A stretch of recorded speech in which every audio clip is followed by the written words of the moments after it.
മെറ്റനായ ministries YouTube ചാനലിലേക്ക് ഏവർക്കും സ്വാഗതം. കഴിഞ്ഞ 3 എപ്പിസോഡുകളായിട്ട് നമ്മൾ ഇൻട്രൊഡക്ഷൻ മുഖവരെയായിരുന്നു പറഞ്ഞുകൊണ്ടിരുന്നത്. റോമർക്കെഴുതിയ ലേഖനത്തിൽ ഉള്ള ചിന്തകൾ, അത് എങ്ങനെ എഴുതി, എവിടെ വെച്ച് എഴുതി, അതുപോലെ അത് ആരെ ഉദ്ദേശിച്ചെഴുതി എന്നൊക്കെയുള്ള ചില ചിന്തകളായിരുന്നല്ലോ നമ്മൾ പറഞ്ഞത്. ഇനി അതിൻ്റെ കണ്ടൻറ്റുകളിലേക്കാണ് ഇന്ന് പ്രവേശിക്കുന്നത്. നമുക്ക് ചുരുക്കമായിട്ടുള്ള സമയമുള്ളതുകൊണ്ട് ആ കണ്ടൻറ്റുകൾ ഇന്ന് നിങ്ങളോട് സംസാരിക്കാമെന്ന് വിചാരിക്കും. നമുക്കിതിൻ്റെ ടോപ്പിക്സ് പ്രധാനമായിട്ട് 5 ടോപ്പിക്സാണ്.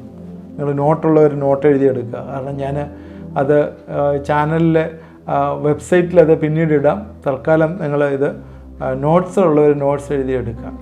ഇത് ഏറ്റവും ആവശ്യമായിട്ടുള്ളതാണ്. അതുകൊണ്ടാണ് അത് അങ്ങനെ നിങ്ങളോട് പറയുന്നത്. ടോപ്പിക്സ് ആയിട്ട് പ്രധാനമായിട്ട് 5 എണ്ണമാണുള്ളത്. 5 എസ് ആയിട്ട് നമ്മൾ എസ്സിൽ സ്റ്റാർട്ട് ചെയ്യുന്ന: 1 sin, 2 salvation, 3 separation, 4 sovereignty, 5 service. അത് സാധാരണയുള്ള ജനറൽ ക്ലാസിഫിക്കേഷനാണ്. 1-ാം അധ്യായത്തിൻ്റെ സിൻ എന്ന് പറയുന്നത് പാപം എന്ന് പറയുന്നത് 1-ാം അധ്യായത്തിൻ്റെ 1 മുതൽ 3-20 വരെയുള്ള ഭാഗങ്ങൾ പാപത്തെക്കുറിച്ചാണ് പറയുന്നത്. 2-ാമത് സാൽവേഷൻ, രക്ഷയെക്കുറിച്ച് പറയുന്നത് 3-21 മുതൽ 5-11 വരെ ഉള്ള ഭാഗങ്ങൾ രക്ഷയെക്കുറിച്ച് പറയും. 3-ാമത് സെപ്പറേഷൻ എന്ന് പറഞ്ഞാൽ വേർപെട്ട ജീവിതം. അത് 5-12 തൊട്ട് 8-39 വരെ. 5-12 തൊട്ട് 8-39 വരെ. സ്ക്രീനിൽ നിങ്ങൾക്കത് കാണാതെ അത് എഴുതിയിരിക്കുന്നത്. 4 സോവർണിറ്റി, ദൈവത്തിൻ്റെ അപ്രമാദിത്യം എന്ന് പറയാം. അങ്ങനെയാണ് ആ സോവർണിറ്റി, ദൈവത്തിൻ്റെ ചോദ്യം ചെയ്യപ്പെടാത്ത ദൈവത്തിൻ്റെ അപ്രമാദിത്യം. 9, 10, 11 അധ്യായങ്ങൾ അതിനെക്കുറിച്ച് പറയാം. 5-ാമത് പറയുന്ന സർവീസാണ്. സർവീസ് എങ്ങനെയാണ് ദൈവവുമായിട്ടുള്ള ബന്ധത്തിൽ നമ്മുടെ ശുശ്രൂഷകൾ ആയിരിക്കേണ്ടത്. ദൈവവുമായിട്ടുള്ള ബന്ധത്തിൽ കഴിഞ്ഞ ദിവസം നമ്മൾ പറഞ്ഞു 1 തൊട്ട് 8 വരെ ദൈവവുമായിട്ടുള്ള വെർട്ടിക്കൽ റിലേഷനും 9 മുതൽ 16 വരെ മറ്റുള്ളവരുമായിട്ടുള്ള ഹൊറിസോണ്ടൽ റിലേഷൻ. കുരിശ്, മധ്യത്തിൽ കുരിശ് വെക്കുക. ഈ രീതിയിലാണ് ഈ 5 ക്ലാസിഫിക്കേഷൻ വന്നിരിക്കുന്നത്: sin, salvation, separation, sovereignty, service. ഇനി ഇത് തിയോളജിക്കൽ ടേംസിലേക്ക് നമ്മൾ ക്ലാസിഫൈ ചെയ്ത് പറയുകയാണെങ്കിൽ ഇതേ കാര്യം തന്നെ ആദ്യം 1 സിൻ എന്ന് പറയുന്നത് കണ്ടംനേഷൻ, ശിക്ഷാവിധി. 1 തൊട്ട് 3-20 വരെ അത് കണ്ടംനേഷൻ എന്ന് പറയും. അത് വേറെ രീതിയിൽ പറഞ്ഞാൽ അത് ദ നീഡ് ഫോർ സാൽവേഷൻ, എന്തുവാണ് രക്ഷയ്ക്ക് അത് നമുക്ക് ആവശ്യമാണ്. നീഡ് ഫോർ സാൽവേഷൻ എന്ന് പറയും. ഗോഡ്സ് ഹോളിനെസ്, ദൈവത്തിൻ്റെ വിശുദ്ധി നമ്മളെ പാപത്തിന് ശിക്ഷ വിധിക്കുന്നു. ദൈവത്തിൻ്റെ വിശുദ്ധിയിൽ നമ്മളെ പാപത്തിന് വേണ്ടി, ശിക്ഷയ്ക്ക് വേണ്ടി വിധിക്കുന്നു. അതാണ് ശിക്ഷാവിധി, കണ്ടംനേഷൻ എന്ന് പറയും. വേറെ രീതിയിൽ പറഞ്ഞാൽ what we are by nature, നമ്മൾ നമ്മുടെ പ്രകൃതിയാൽ എങ്ങനെയാണ് എന്നുള്ള ഒരു കാര്യമാണ് കണ്ടംനേഷനെ പറയാം. 2-ാമത് പറയുന്നത് ജസ്റ്റിഫിക്കേഷൻ, നീതീകരണം. അതുകൊണ്ട് ഇത് ഉപദേശപരമായിട്ടുള്ള ടീച്ചിങ് ആണ്. നിങ്ങളത് എഴുതി നോട്ട് ചെയ്യുക. ജസ്റ്റിഫിക്കേഷൻ എന്ന് പറഞ്ഞാൽ വേറെ രീതിയിൽ പറഞ്ഞാൽ ദ വേ ഓഫ് സാൽവേഷൻ, രക്ഷയിലേക്കുള്ള വഴി. അല്ലെങ്കിൽ how to become a Christian, എങ്ങനെ ഒരു ക്രിസ്ത്യാനിയായി തീരും എന്നുള്ളത്. അല്ലെങ്കിൽ വേറൊരു രീതിയിൽ പറഞ്ഞാൽ God's grace in justifying sinners, പാപികളെ ജസ്റ്റിഫൈ ചെയ്യുന്ന, നീതീകരിക്കുന്ന ദൈവത്തിൻ്റെ വഴി, ദൈവത്തിൻ്റെ കൃപ എന്ന് വേണമെങ്കിൽ പറയാം. അതാണ് നീതീകരണം. നമ്മൾ ഡീറ്റെയിലായിട്ട് അത് ഭാഗങ്ങൾ വരുമ്പോൾ നമ്മൾ പഠിക്കും. അതിൻ്റെ ഒരു സ്കെലിറ്റനായിട്ടുള്ള ഒരു ബേർഡ്സ് വ്യൂ ഐഡിയ ആണ് ഇപ്പോഴും നമ്മൾ പറയുന്നത്. 3-ാമത് നമ്മൾ പറഞ്ഞ സെപ്പറേഷൻ എന്ന് പറഞ്ഞ വേർപെട്ട ജീവിതം. അത് how to live as a Christian life, എങ്ങനെയാണ് ഒരു ക്രിസ്ത്യാനി ജീവിക്കേണ്ടത് എന്നുള്ളത്. ദ ലൈഫ് ഓഫ് സാൽവേഷൻ, എന്നതിനകത്ത് കണ്ട സ്ക്രീനിൽ എഴുതി കാണിച്ച ലൈഫ് ഓഫ് സാൽവേഷൻ ഏത് രീതിയിലാണ്, അത് സാങ്ക്ടിഫിക്കേഷൻ എന്നുള്ള തിയോളജിക്കൽ ടേമാണ് അത് ഉപയോഗിച്ചിരിക്കുന്നത്. സാങ്ക്ടിഫിക്കേഷൻ, വിശുദ്ധീകരണം. നമ്മുടെ നാടൻ ഭാഷയിൽ പറഞ്ഞാൽ സെപ്പറേറ്റഡ് ലിവിങ്, സെപ്പറേഷൻ. ഇവിടെ തിയോളജിക്കൽ ടേമിൽ പറഞ്ഞാൽ സാങ്ക്ടിഫിക്കേഷൻ, വിശുദ്ധീകരണം. അത് എക്സ്പ്ലെയിൻ ചെയ്താൽ ഗോഡ്സ് പവർ ഇൻ സാങ്ക്ടിഫൈയിങ് ബിലീവേഴ്സ്, വിശ്വാസികളെ ശുദ്ധീകരിക്കുന്ന ദൈവത്തിൻ്റെ ശക്തി. അതാണ് മൂന്നാമത്തെ ഹെഡിങ്ങിൽ സാങ്ക്ടിഫിക്കേഷനിൽ വരുന്നത്. നാലാമത് നമ്മൾ സോവർണിറ്റി എന്ന് പറഞ്ഞു. ഇതിനകത്ത് യുഗപരമായൊരു പഠനമാണിത്. ഡിസ്പെൻസേഷൻ, തിയോളജിക്കൽ ടൈംസിൽ ഡിസ്പെൻസേഷൻ 9, 10, 11 അധ്യായങ്ങൾ. അതിൽ God sovereignty in saving Jew and Gentile, ജാതികളെയും യഹൂദന്മാരെയും ദൈവം വിടുവിക്കുന്ന വേറെ പറഞ്ഞ scope of salvation. Scope of salvation, സാൽവേഷൻ്റെ സ്കോപ്പ് എന്ന് വെച്ചാൽ ഒരുപാട് ഞാൻ പല പുസ്തകങ്ങൾ പല രീതിയിലുള്ള ഇൻ്റർപ്രിട്ടേഷനാണ് പറയുന്നത്.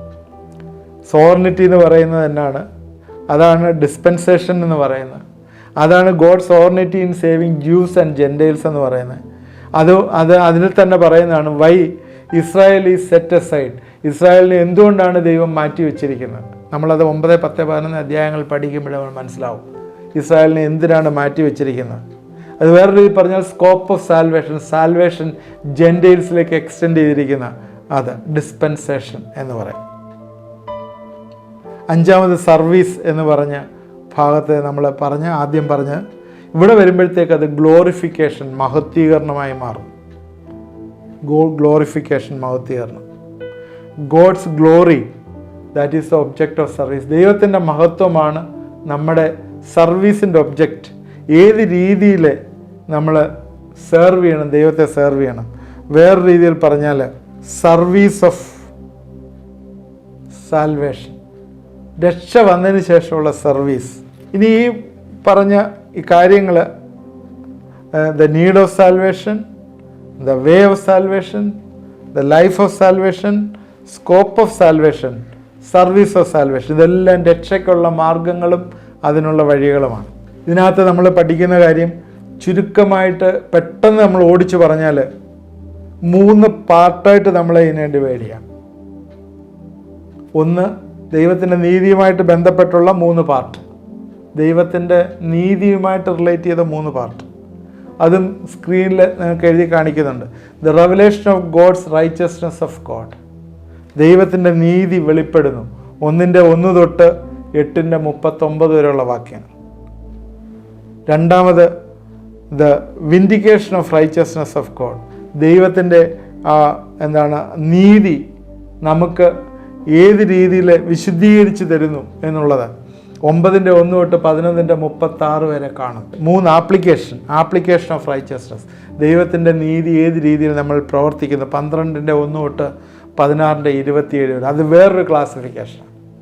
3 രീതിയിൽ.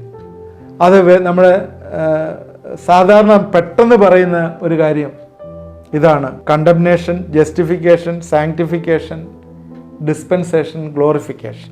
5 കാര്യങ്ങൾ പറയുന്നില്ലേ. വിശ്വാസികളെ സംബന്ധിച്ചിടത്തോളം എടുത്തു പറയാനായിട്ടുള്ള ജസ്റ്റിഫിക്കേഷൻ, സാങ്ക്ടിഫിക്കേഷൻ, ഗ്ലോറിഫിക്കേഷൻ, നീതീകരണം, വിശുദ്ധീകരണം, മഹത്വീകരണം, തേജസ്കരണം. ഈ 3 കാര്യങ്ങൾ പാപവുമായിട്ട് ബന്ധപ്പെട്ട് പറയുന്നത് releasing from the penalty of sin. പാപവുമായിട്ട് ബന്ധപ്പെട്ടാണ് ഇനി സംസാരിക്കുന്നത്. Releasing from the penalty of sin, നമ്മളെ നീതീകരിച്ചു, നമ്മുടെ പാപത്തിൽ നമ്മളെ വിടുവിച്ചു, അതാണ് നീതീകരണം. 2, releasing from the power of sin, നമ്മുടെ പാപത്തിൻ്റെ ശക്തിയിൽ നിന്ന് നമ്മളെ വീണ്ടെടുത്തു. അതൊരു പ്രസൻസ് ടെൻസിലാണ്. ഇപ്പോൾ നമ്മളെ വിശദീകരിച്ചുകൊണ്ടിരിക്കുന്നു, അതാണ് വിശുദ്ധീകരണം. So from the penalty of sin, from the power of sin. Now glorification comes from, glorification കാണിക്കുന്ന we will be released from the presence of sin, പാപത്തിൻ്റെ പ്രസൻസിൽ നിന്ന്, അതിൻ്റെ സാന്നിധ്യത്തിൽ നിന്ന് നമ്മളെ മാറ്റും. ഈ 3 കാര്യങ്ങൾ, ഇത്രയും പരമപ്രധാനമായിട്ടുള്ള 3 കാര്യങ്ങൾ എഴുതിയിരിക്കുന്ന ഒരു ലേഖനമാണ് റോമർക്കെഴുതിയ ലേഖനം. അതുകൊണ്ട് അതിന് ഭയങ്കര പ്രാധാന്യം, ഒരുപാട് പ്രാധാന്യമുണ്ട്. അതാണ് എപ്പോഴും റോമലേഖനത്തിൻ്റെ പ്രാധാന്യം നമ്മൾ പറയുന്നത്. From the penalty of sin, from the power of sin, from the presence of sin. കാരണം പാപമാണല്ലോ എല്ലാത്തിൻ്റെയും കാരണം. ഹവ്വ ആദാം വഴി പാപം ഭൂമിയിലേക്ക് കടന്നെങ്കിൽ ആ പാപത്താൽ മനുഷ്യനും ദൈവവും തമ്മിൽ വലിയൊരു ഗ്യാപ്പ് വന്നു. ആ ഗ്യാപ്പിൽ നിന്നുള്ള വീണ്ടെടുപ്പ്, അത് വീണ്ടും ദൈവത്തിൻ്റെ സന്നിധിയിലേക്ക് നമ്മളെ നിഷ്കളങ്കരായി നിർത്തുന്ന ഉത്തരവാദിത്വം ദൈവം ഏറ്റെടുത്തത് നമ്മൾ നടത്തിയെടുക്കുന്നത് ശരിക്കും പൗലോസിൻ്റെ ലേഖനത്തിൽ കൂടി വെളിവായി നമുക്ക് തന്നിരിക്കുന്ന ഒരു ലേഖനമാണ് റോമാലേഖനം. അതുകൊണ്ട് പ്രധാനമായി 5 കാര്യങ്ങളെക്കുറിച്ച് നിങ്ങൾ ഓർത്തിരിക്കണം. 5 S: sin, salvation, separation, sovereignty and service. അത് തിയോളജിക്കൽ ഔട്ട്ലൈനിൽ condemnation, justification, sanctification, dispensation and glorification. ഇത് നമ്മൾ ഓർത്തിരിക്കണം, അവസാനം വരെ അത് ഓർത്തിരിക്കണം. അത് വേറൊരു രീതിയിൽ അത് പറഞ്ഞാണ്: the need of salvation, the way of salvation, the life of salvation, the scope of salvation and service of salvation. അങ്ങനെ 5 കാര്യങ്ങൾ നമ്മൾ പറഞ്ഞു. ഇതിനകത്ത് പ്രത്യേകിച്ച് എടുത്ത് പറയാനായിട്ടുള്ള കാര്യം പാപങ്ങൾ എന്ന് പറഞ്ഞ സിന്നിനെ സിംഗുലറും പ്ലൂറലുമാക്കി ഇത് ഡിഫൈൻ ചെയ്ത് പറയുന്നത്. നമ്മളത് പഠിക്കും, അതിനകത്തേക്ക് വരുന്ന കാര്യങ്ങൾ പഠിക്കും. ഇനി അധ്യായത്തിൽ കൂടിയുള്ള ഒരു ഓവർ റൂള് നമുക്ക് നടത്താം. നമ്മൾ ഈ കട്ടിയുള്ള ലേഖനങ്ങൾ പഠിക്കുമ്പോൾ ഈ മേളിൽ നിന്നൊരു ബേർഡ് ഐ വ്യൂ എന്ന് പറയുന്ന പോലെ, മേളിൽ നിന്നൊരു കഴുകൻ അല്ലെങ്കിൽ ഒരു പക്ഷി താഴോട്ട് നോക്കുമ്പോൾ കാണുന്ന പോലെ ഉള്ളൊരു കാര്യം പറഞ്ഞിട്ട് മറ്റേതിലേക്ക് കയറണം, ഡീറ്റെയിൽ ആയിട്ടുള്ളൊരു സ്റ്റഡിയിലേക്ക് പോകണം എന്നുള്ളത് കൊണ്ടാണ് ഇങ്ങനെ പറയുന്നത്. 5 പോയിന്റുകളാണ് ഇതിനകത്ത് മേജറായിട്ട് പറഞ്ഞത്, 5 എണ്ണം. അതുമായിട്ട് ബന്ധപ്പെട്ട് ഇനി ഓരോ അധ്യായങ്ങളിലേക്കുള്ള ഡീറ്റെയിൽഡായിട്ട് നമ്മൾ പഠിക്കുമ്പോൾ 1-ാം അധ്യായത്തിൽ ചുരുക്കമായി പെട്ടെന്ന് പറയാം.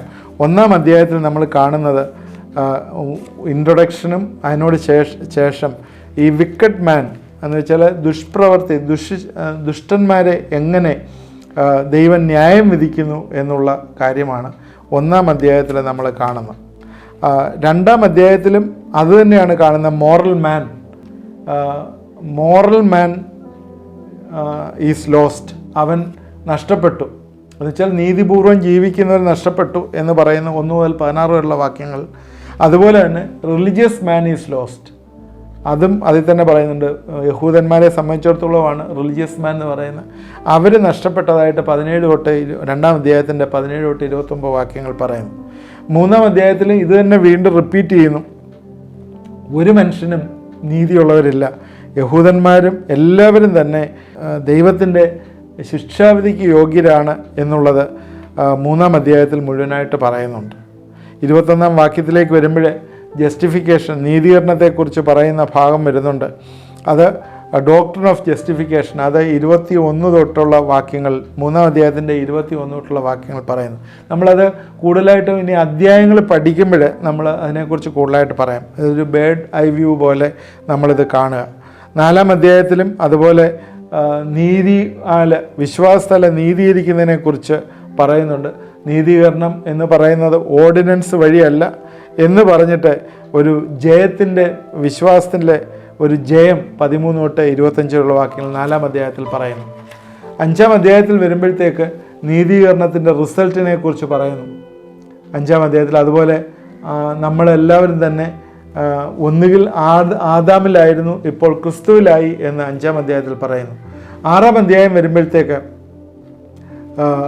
V are one in Christ, യേശു ക്രിസ്തുവുമായിട്ട് മരിച്ച് അടക്കപ്പെട്ട് ഉയർന്നേറ്റ പുതിയ സൃഷ്ടിയായി പുതിയ രീതിയിൽ ഉള്ളൊരു ജീവിതത്തെക്കുറിച്ച് 6-ാം അധ്യായത്തിൻ്റെ ആദ്യ ഭാഗത്തിൽ പറയുന്നു.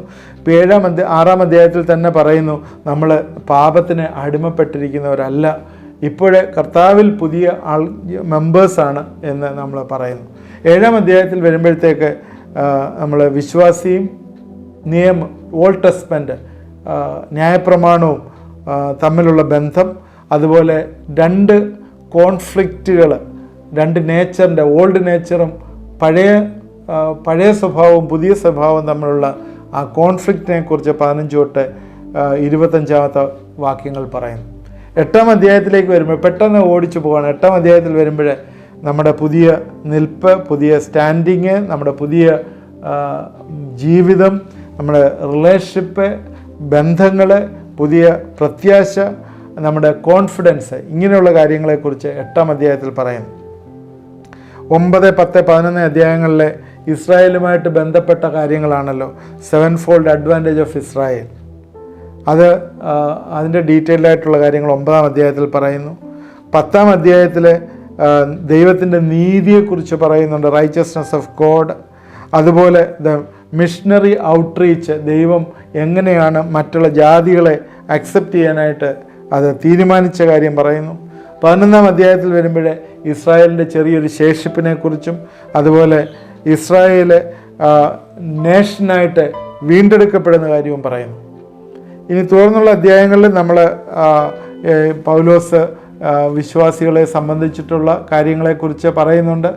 അവരുടെ ലൈഫ് സ്റ്റൈൽ ഏത് രീതിയിലാണെന്നുള്ളത് 13, 14, 15 അധ്യായങ്ങൾ പറയുന്നു.